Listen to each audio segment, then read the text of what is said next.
We don't have horses at Raven Wing Farm. What we do have, and what we couldn't do without, is a four-wheeler.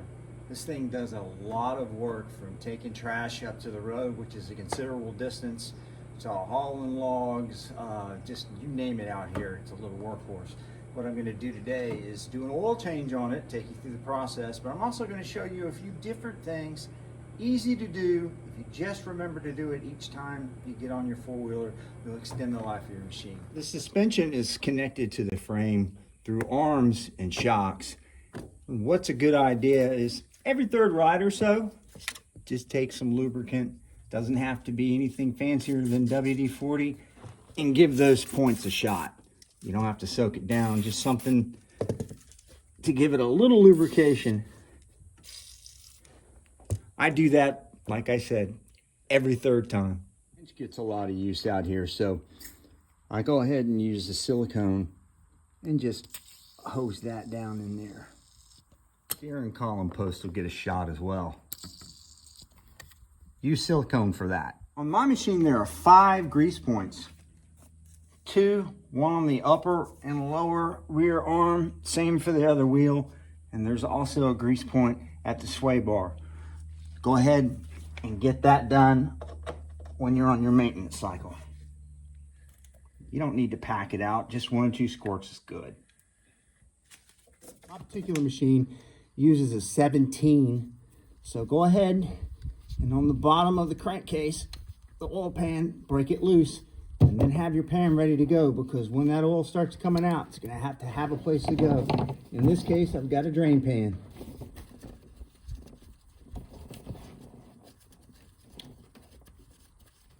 Go ahead and let that drain out when it comes out.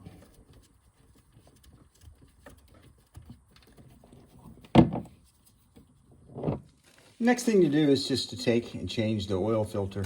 These smaller engines, especially your ATV engines, tend to use paper cartridges, and they're internal.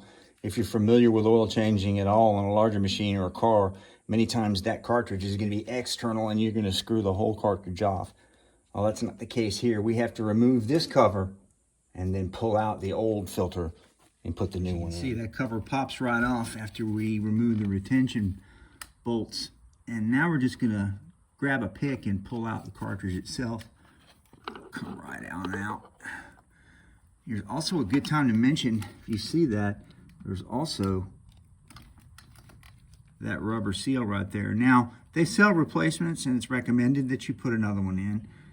I just kind of look at it, and if it's beat up, then I'll change it, and if it's not, I'll just reuse it. But key thing is don't leave it in there, and make sure you don't lose it.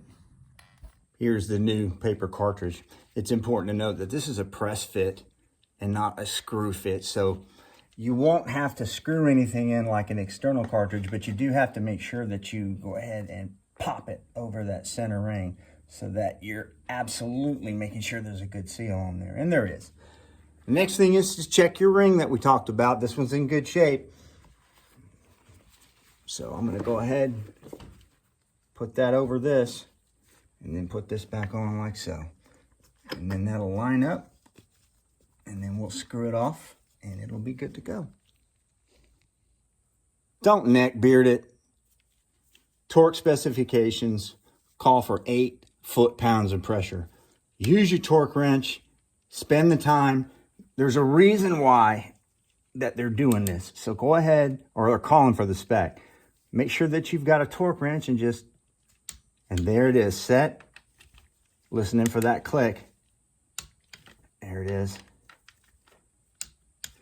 That way, you're not just wrenching down on her.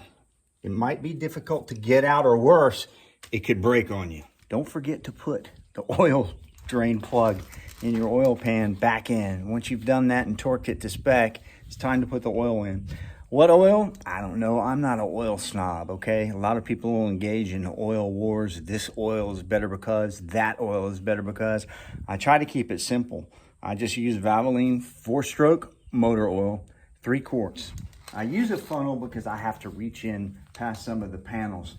Here's a pro tip for you. Wherever you store your funnel, everything inside of it goes inside your crankcase.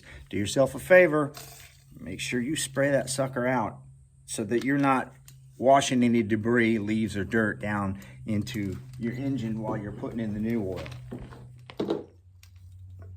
Once you have everything tightened down, replaced, go ahead, crank her up. Let her cycle for about 30 seconds, shut it off, check your oil level.